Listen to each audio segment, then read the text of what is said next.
I wanted to talk tonight about two misconceptions on the spiritual path as it relates to physical pain and emotional pain. And the first misconception that we have is that the spiritual path is all just love and light and bliss, and we should never experience anything unpleasant, because surely if we're practicing kindness and trying not to judge others and not to gossip, surely everyone is being kind to us and no one is judging us and no one is gossiping about us. And while on one level, we all kind of know it isn't true, on another level, if you look at how we react when we are experiencing something uncomfortable, something unpleasant, we've been hurt, we're disappointed, we're irritated, it really shows what we truly believe, that we don't think we should be experiencing this, that we shouldn't experience pain or discomfort on the spiritual path. Isn't that the bargain, what we've all signed up for? And so in our panic, because we shouldn't be experiencing this, we start rifling through all our mindfulness practices, desperate to get rid of our pain. And then what we find is nothing's working. It's still here. And so what we've done, because we have this wrong view, believing that we shouldn't experience pain or anything unpleasant on the spiritual path, we end up amplifying and exaggerating and prolonging our suffering instead of decreasing our suffering. And then the other view, the other misperception that we have on the spiritual path is that when we are talking about dealing with our pain, dealing with our discomfort, that it's really more about just the kind of everyday suffering, or the little suffering, the self-created suffering, that's all we're really dealing with. And that the spiritual path really doesn't play a role in helping us deal with really big pain. When we're sick, maybe we've been diagnosed with something and we're afraid of what's going to happen. Or maybe someone we love has been diagnosed with something and we're afraid what's going to happen to them. Maybe we've lost someone. Maybe we're going through a breakup. Maybe we're getting divorced. Maybe we've just been fired, right? When something like that happens, we tend to think, oh, no. The spiritual path doesn't really work on this type of pain. And so because we believe that, what we do is we abandon the spiritual path, and thereby not dealing with our suffering, not dealing with our pain in a way that helps us be with it in a more natural, more kind, and more caring way. So let's be clear. If you have a body, you will experience pain. If you interact with other human beings, you will experience pain. You cannot avoid it. It doesn't matter what spiritual path you are on. You will experience unpleasant conditions. You will experience pain. It's part of the package of this human life. But whether we suffer or not really has to do with how we meet our pain. Whether we push our pain away and we distract ourselves endlessly, or we ignore it, we numb ourselves, we'll do anything not to feel the pain, increasing our suffering. Or do we move towards our pain in a kind and caring and compassionate way that allows the pain to move through us naturally, the way it is meant to move through us? Experiencing pain is a normal part of the human condition. We're not trying to be robots. We're not trying to be psychopaths where we don't have any emotions, where we don't feel anything anymore. And in fact, I would suggest that if we are unable to be with our own pain, we're less compassionate. Because how can I be with your pain if I can't even be with my own pain? So there's a lot of downside to not being with our pain. Least of all, we suffer. We suffer when we don't know how to be with it.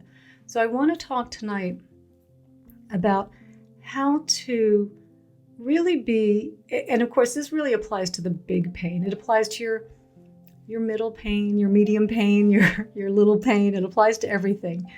But the practice that I want to give you is really something that I would suggest when you're experiencing big pain. But the principles are all still there, and you can pick up this practice at any point depending upon just how overwhelmed you are in your pain.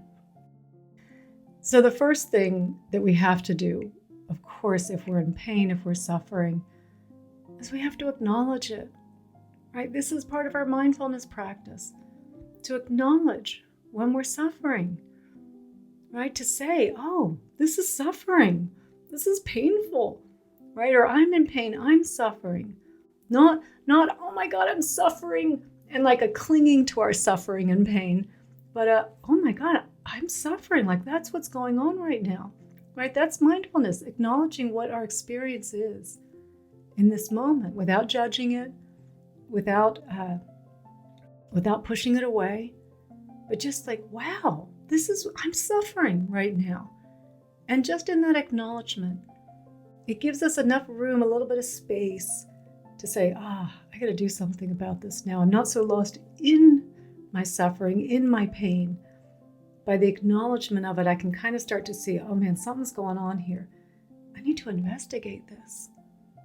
And this is where we move towards our pain. And by that, I mean feeling our pain in the body. This is the hardest part for us because we are a thinking type people. We think about everything. We think about our pain. We tell ourselves endless stories about our pain. We have become very disembodied. We don't know how to even feel pain anymore. The physical sensations of pain, emotional or physical pain. We don't know how to feel the physical sensations. And inevitably, if I'm working with someone and I ask them then, well, tell me where you're feeling your pain and tell me how it feels physically. How does it feel? What are the physical sensations? 9 out of 10 times. For the first answer is, it's everywhere, right? It's everywhere.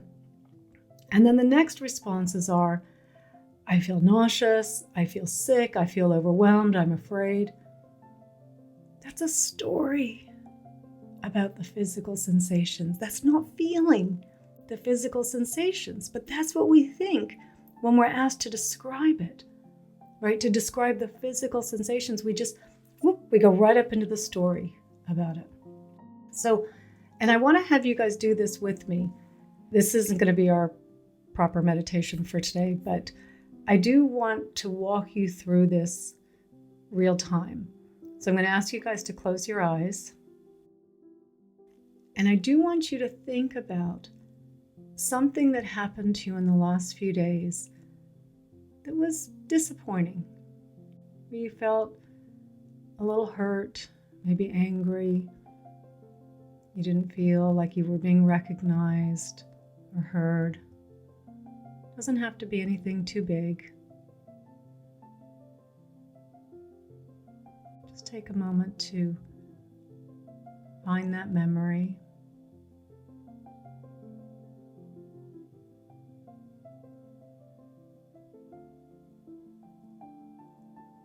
And now looking in your body, where specifically are you feeling that? So scan from the crown of your head down to your feet, really looking for where are you feeling some physical discomfort right now. Because whenever we're thinking about something unpleasant, there is always a physical reaction as well.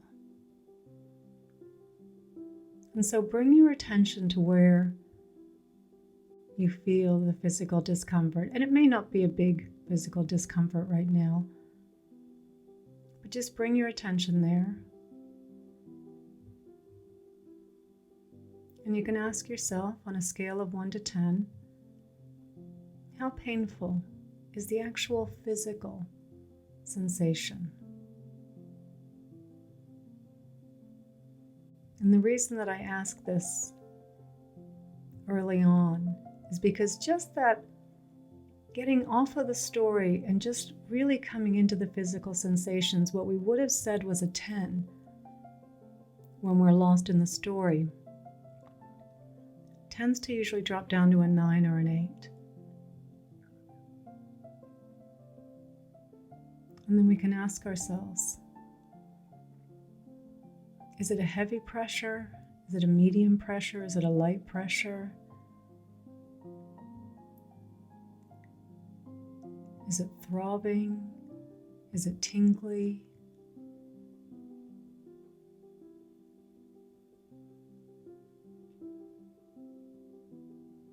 Is there a shape to it? Is it kind of flat? Is it round? Is it like a grapefruit, a football?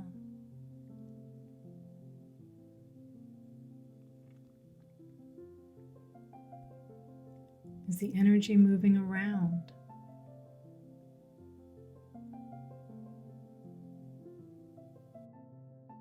And the more that you explore it, notice how it is changing. It's not staying the same now that you're observing it. And again, there's probably not going to be too big of a difference on the example we're using tonight. But if you were to ask yourself at this point on a scale of 1 to 10, how painful is it? What you'd probably find is it's less painful when you actually come towards the physical sensations. Because what we do when we come to it this way is we dislocate the story from the pain. The story is far more painful than the physical sensations. And now it's more manageable. And so keeping your attention on that area, wherever you are feeling the physical sensations, breathe into it. Breathe some space. Welcome this energy. Some of you will recognize this practice. We've done this before. Creating some space and even saying, it's okay that you're here, pain. I care about you, pain. And as you breathe and create space for that physical sensation, for the energy to be there, notice that you're starting to feel a little more relaxed around it.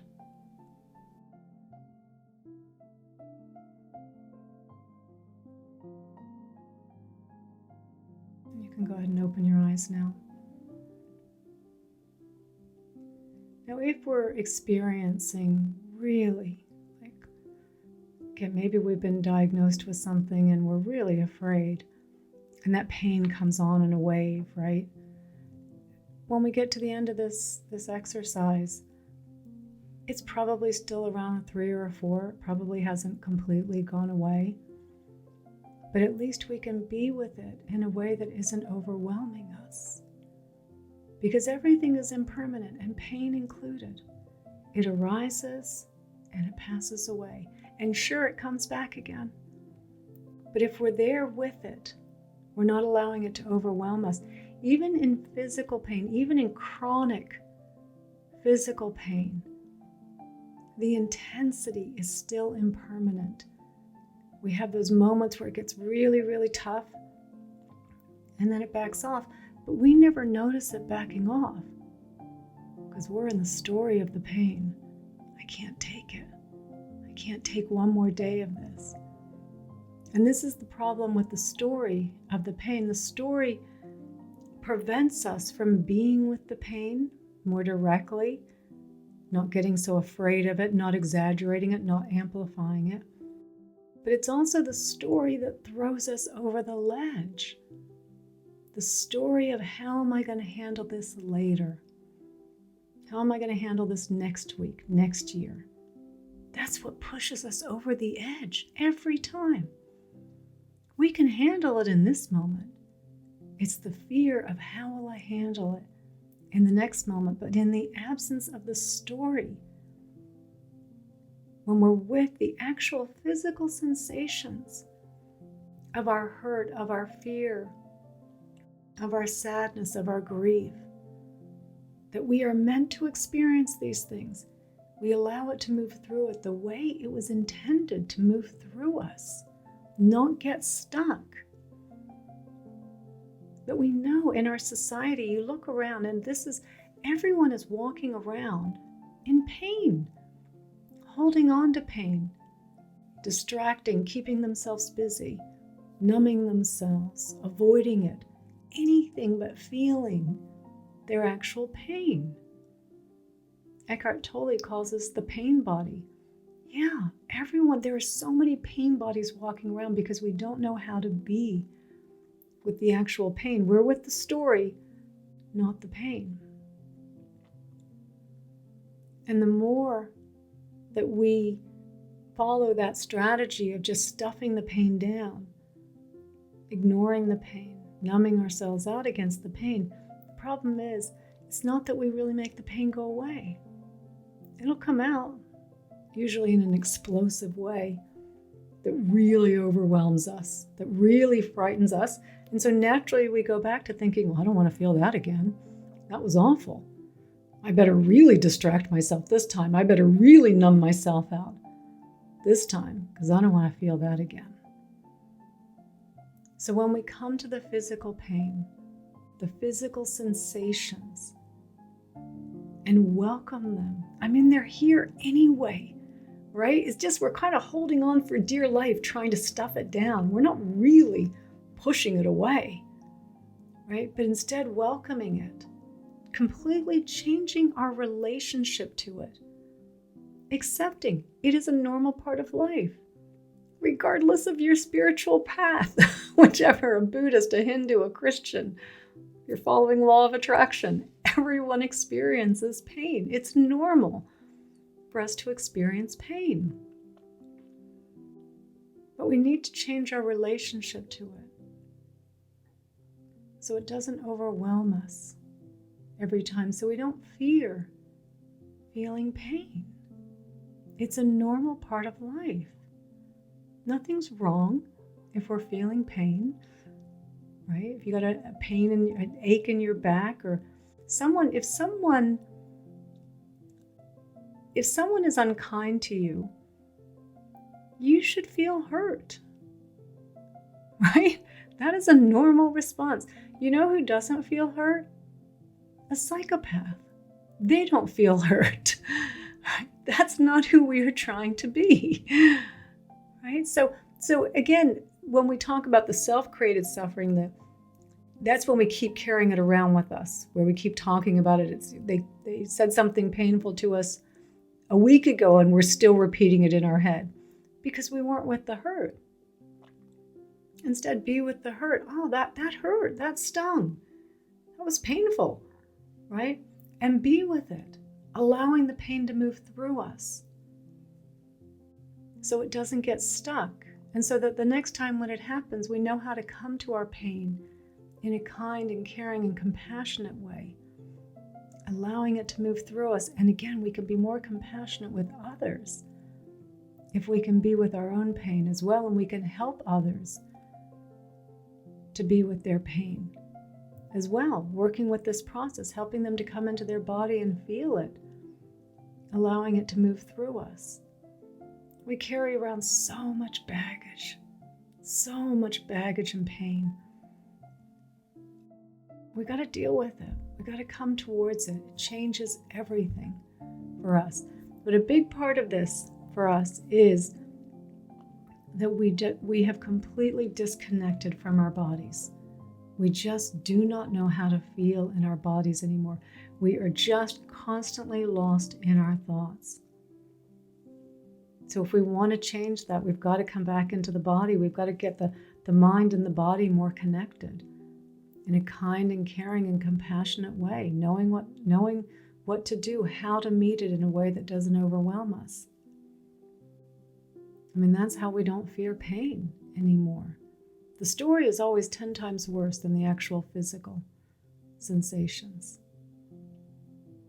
And when we start to recognize that, it's the story that is causing the suffering. Pain is inevitable, suffering is optional. The suffering is the story that we layer on top of ourselves about why it shouldn't be happening, why I can't take this anymore, why that person is so horrible because they said this to me, right? So being with our pain, coming towards our pain with kindness, compassion, care, being with it in the present moment, that is how we let it move through us naturally. And it's how we're free, right? So we don't fear when something difficult comes up because we know I can handle this. I know how to deal with this.